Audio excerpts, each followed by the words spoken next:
beto ke kubanda kilokola ya beto ya suka yai na kumbu ya tata ya mwana na ya mpeve ya longo. Je suis dans la joie quand on me dit allons à la maison de l'Éternel. Bikati lemvo ya mfumu ya beto Yesu Kristo zola ya nzambi tata na kitwadi ya mpeve ya longo ya kuvanda mpe kusikila na beto bantangu nyonso. Amen. Amen. Na kitwadi nyonso beto kena kuyimba le cantique 223 ya kitwadi. Yesu yani kundi edo muna yaibi obyali bantu biki kamba zola kwiza ko yani kimanya kuyeza yobeleli iza kwa mutuku bokitila bo etika iba zishitanga Yesu ibila natumulu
kusamila nzambi tata ya beto inagena mazulu beto na futula matondo na ge mfumu ngekele nzambi ya makedika tata nzambi bantilulu yenge ngeke lungisaka ya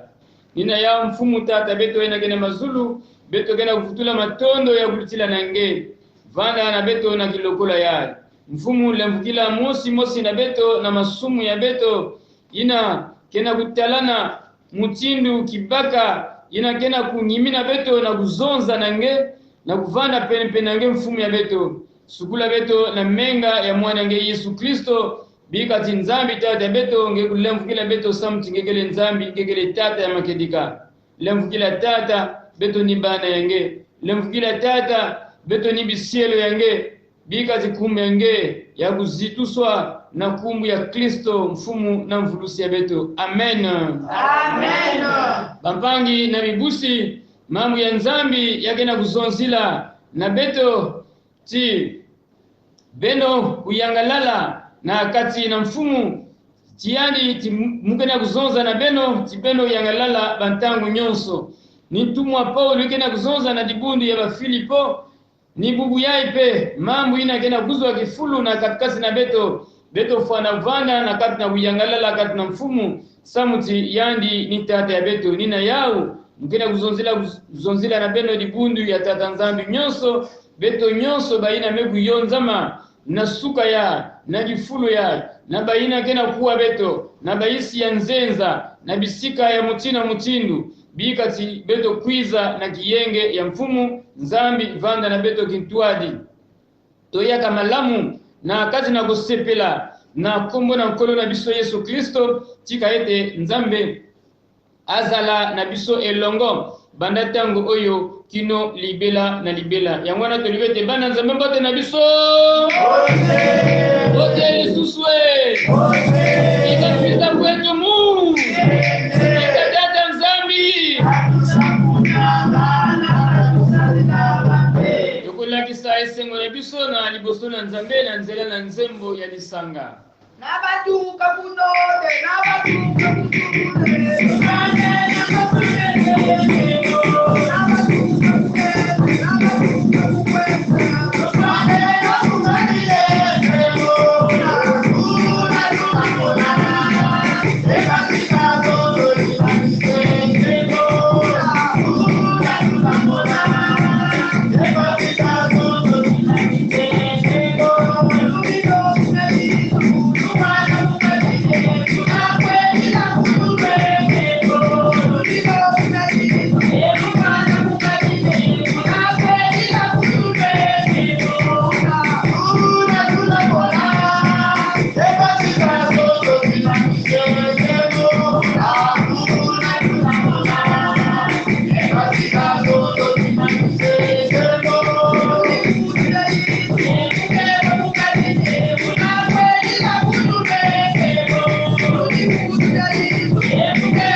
Betoke kulomba na mama Nkengi Lusike kubamka beto moyo na mambo ya Nzambi ya ngonda yai. Mambo ya Nzambi ya ngonda yai yakele na Yesaya kikapu ya 53 kibuku ya 3 yandi wayinywa ye wanyangwa kwa bantu muntu wa myangala wayukwa yela bafuka zizi byao muyandi twayina ye katwanzitisako na luputu Esaïe 53:3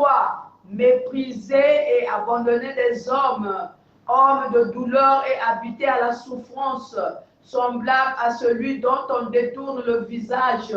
Nous l'avons dédaigné, nous n'avons fait de lui aucun cas. Amen. Amen. Betoke kulomba na papa Petrus ke kusambila tata Nzambi samna kukubika bantima ya beto samuti malembe betoke na kwenda na ngwilu ya mambo ya Nzambi. Betoke kusambila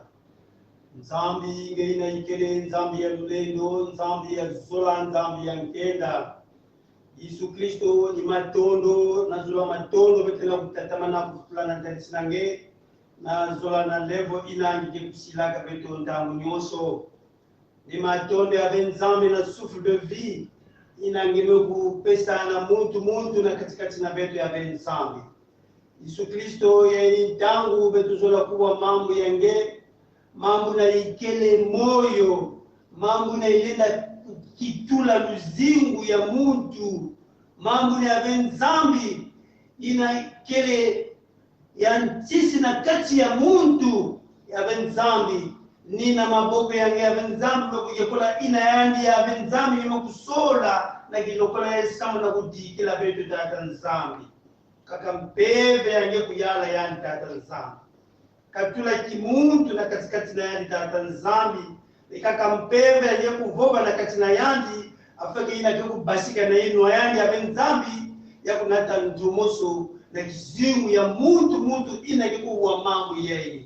ke moso yange zituso yange na mkumu ya Yesu Kristo mfumu na mvurusi ya beto. Amen. Amen. Na tango oyo biso nyonso totelema pona kosepela koyemba nzembo ya kantiki yimbila 123. Imbanga ndinga Yesu.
Matondo mingi beto kekuluta na mambo ya beto inabanga kupesa na beto. Maloba ezali na kati ya mukanda ya 1 Pierre chapitre 1 tokotanga na verset 3 tokosukisa na verset 5. Ina beto kena kutala na Bible ya lumputu yame kusonama na mutindu ya. Béni soit Dieu, le Père de notre Seigneur Jésus-Christ, qui, selon sa grande miséricorde,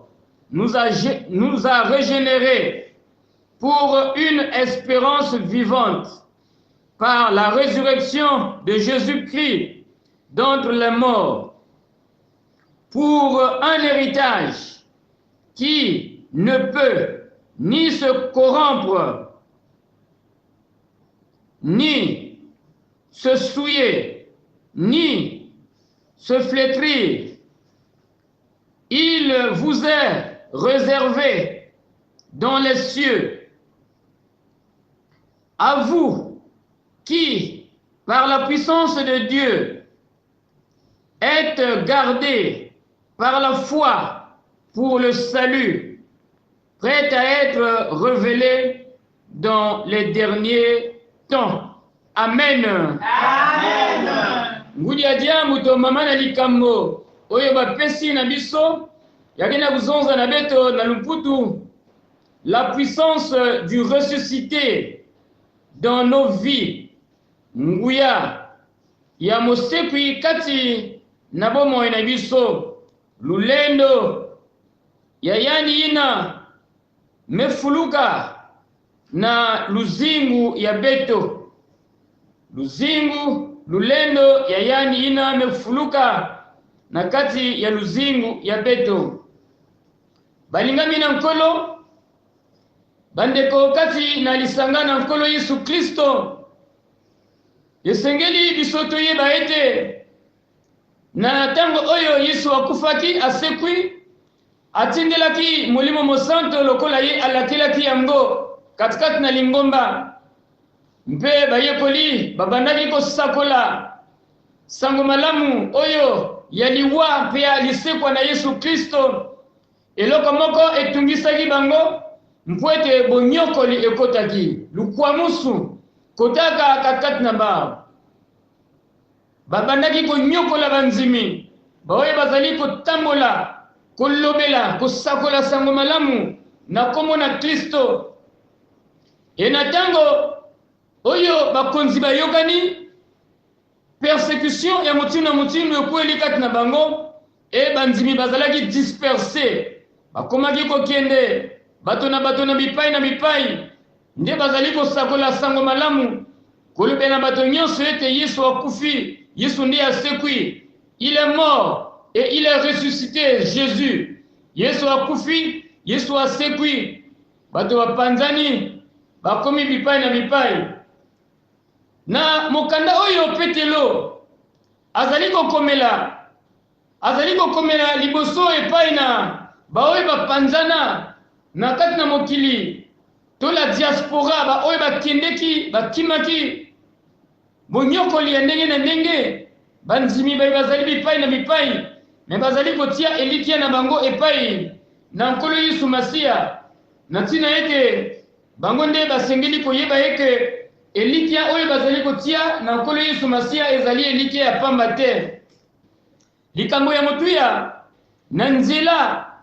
ya lisekwa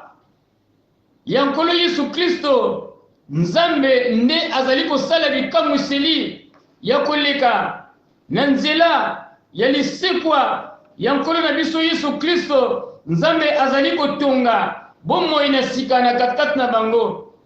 baoyo bazalaki na elikia te esengeli batia elikia na bango bazala na makanisi ete elikia na bango ezali ya pamba te na kati na Nzambe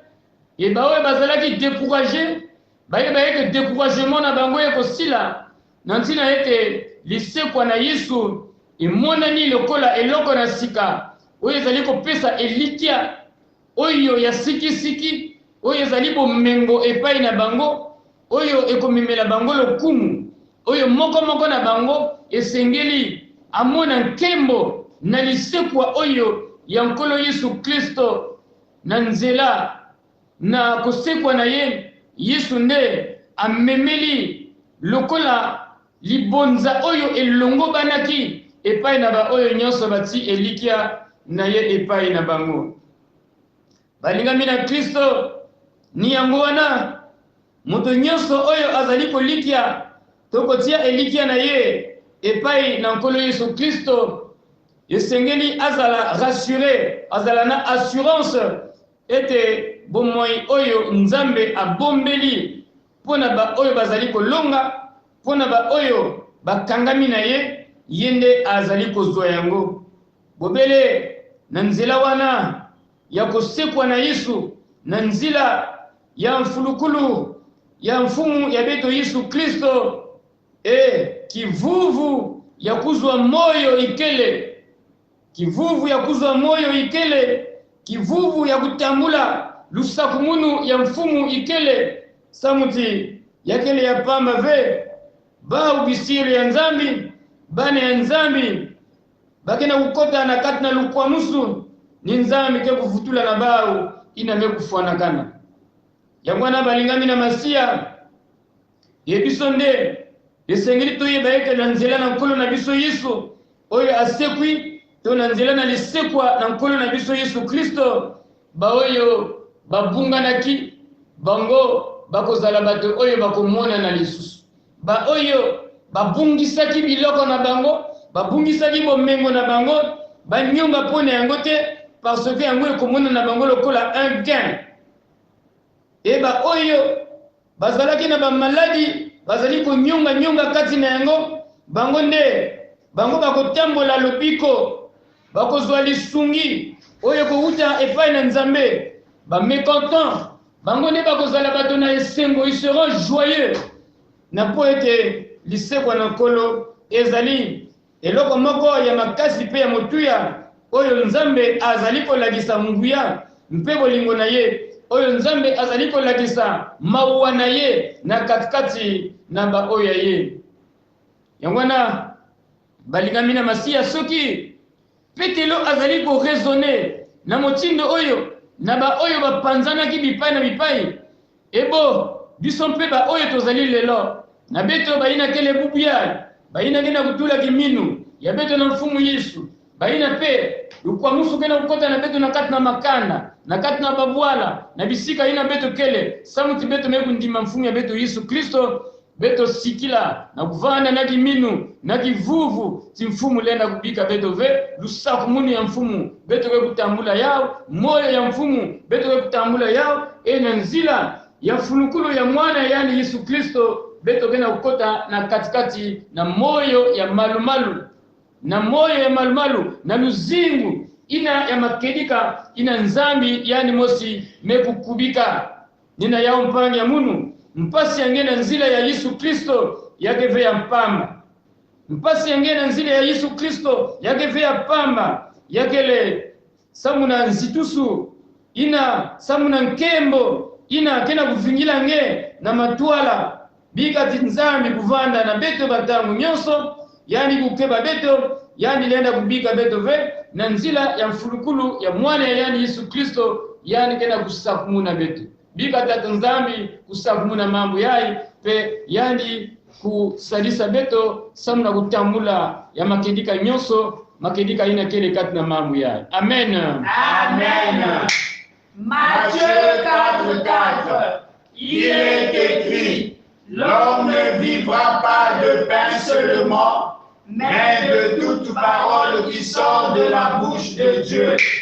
2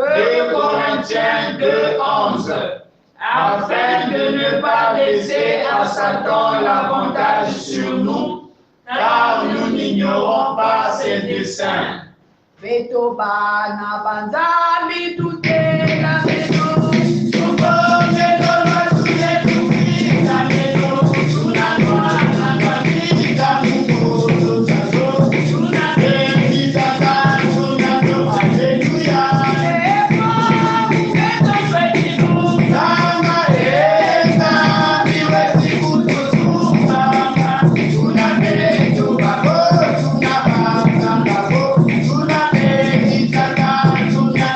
Hallelujah.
busi kati na Yesu ya initangu ina beto kena kusambila na kulomba na tata nzambi mutindu ikele bampwila ya mantima ya beto tango ya kubongela na nzambe ekomi biso pembeni na kukende kusukisa ndeko na ngai atako nani ozwi oyo zali kosenge pa na kolote kolemba te lokola maloba na nzambe zali koloba na biso te tobondela na kolemba te sambela lela epai na nzambe na po ete nzambe atikaka kokokisa bilaka na ye te akokisaka yango ntango nyonso mpe ye alobaka lokuta te mpe tokena kosambela peu importe position ina ngenge na kubaka ngezola kutelema telema yenge ngezola kufukama fukama yenge ngezola kuvanda vanda yenge mpe tokena kosambela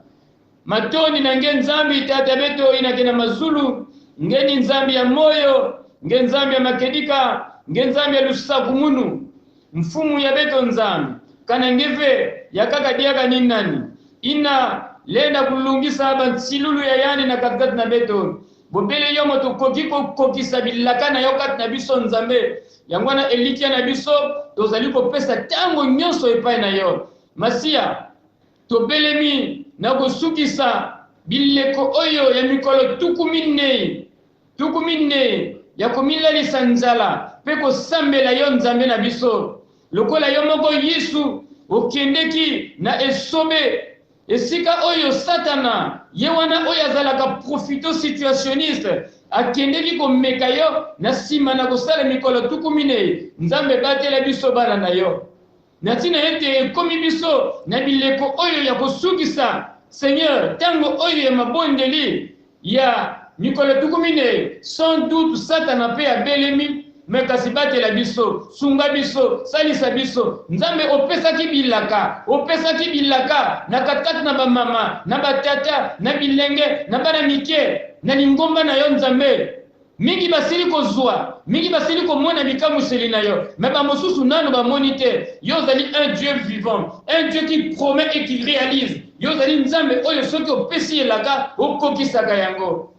nzambe na biso tata na mboka na lola tika ete solo okokisa bilaka na yo okokisa bilaka na yo Seigneur kati na basi kati na mibali kati na bilenge kati na bana mikie Seigneur kati na lingomba na yo moto ata moko te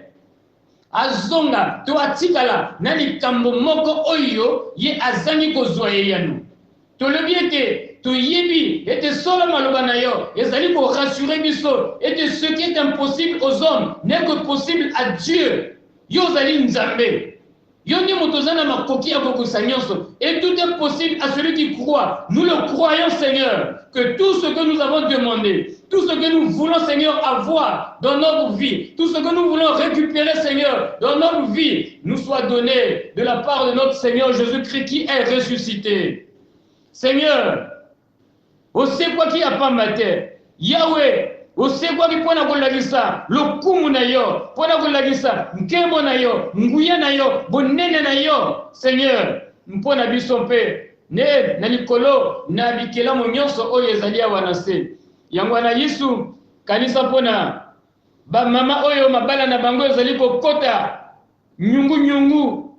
mabala na bango ezali kokota mobulu kanisa mpona mabala Seigneur ya bana na yo zongisa na bana na yo mabala na bango nyata nguya boyini satana atako leki na nguya na nzele ya bakisi te Seigneur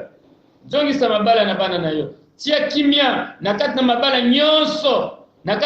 nyonso ya bana na yo Seigneur bisika oyo bazali o Yahweh nzambe na biso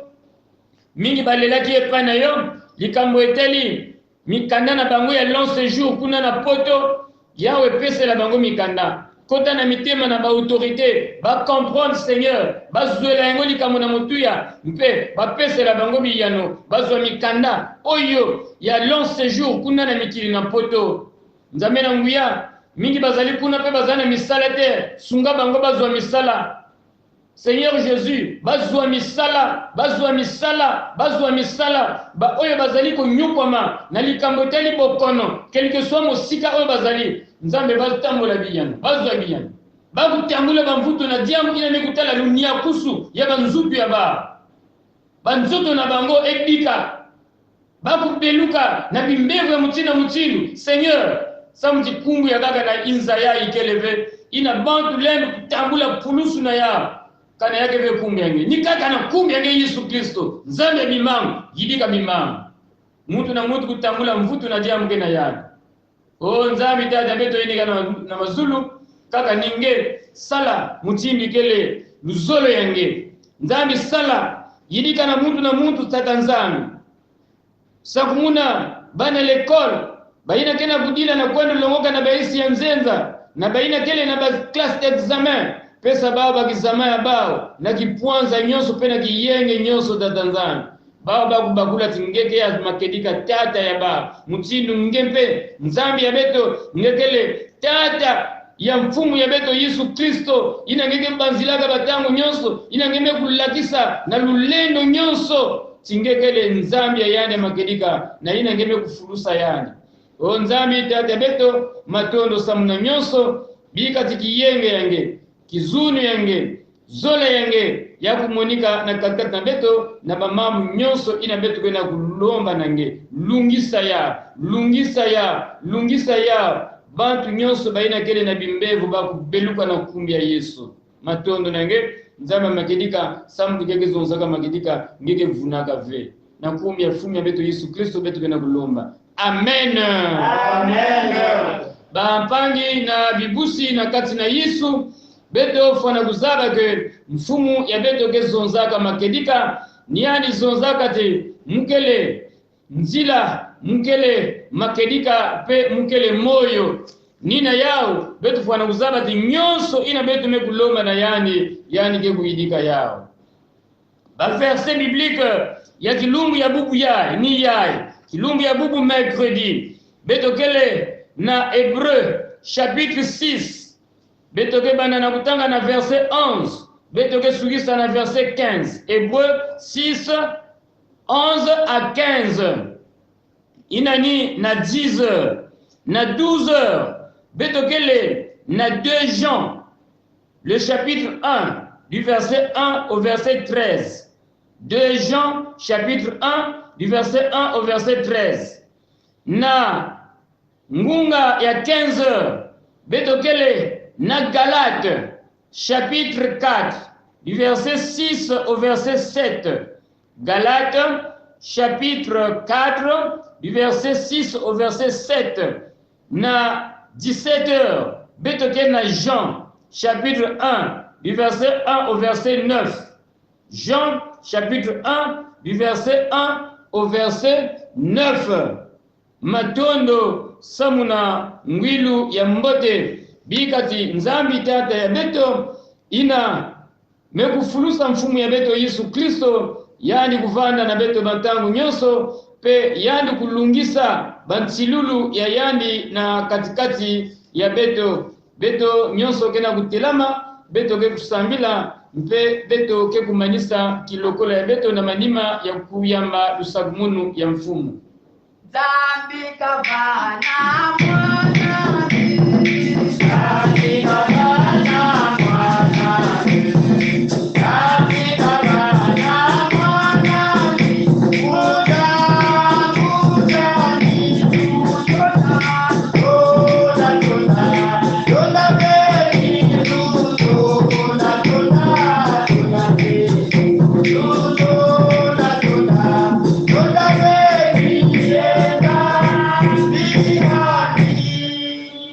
matondo nange nzambi tata beto vanda na mwana vanda na beto nyonso libundu yengena kilokola yaye sakumuna beto kwenda na baina kena kwenda bisalu na bisika nyonso na bisalu nyonso bakena kusala tatamana na kuvana muntu na muntu samti muntu na muntu kutambula lusakumunu yenge bika kumbu yenge ya kuzituswa kimfumu yenge ya kukemboswa samti ngekele nzambi ya makedika ngeye mfumu eto nzambi eto ufweni mutambula ntembo yenzitusu yenulendo kadingeye wasemanda byonsono mujambu ya luzolo lwaku byakala yejasemwa chikaete nzambe na nguya abatela bino pe asunga bino chikaete nzambe na nguya amonisa elilingi na ye epai na bino pe apambola bino chikaete kimia na nzambe oyo elekima yele pe bikaniseli nyonso ewumela ezala na likolo na banzoto milimo pe bomoi na bino banda tango oyo pe libela na kombo na Yesu. Amen. Amen.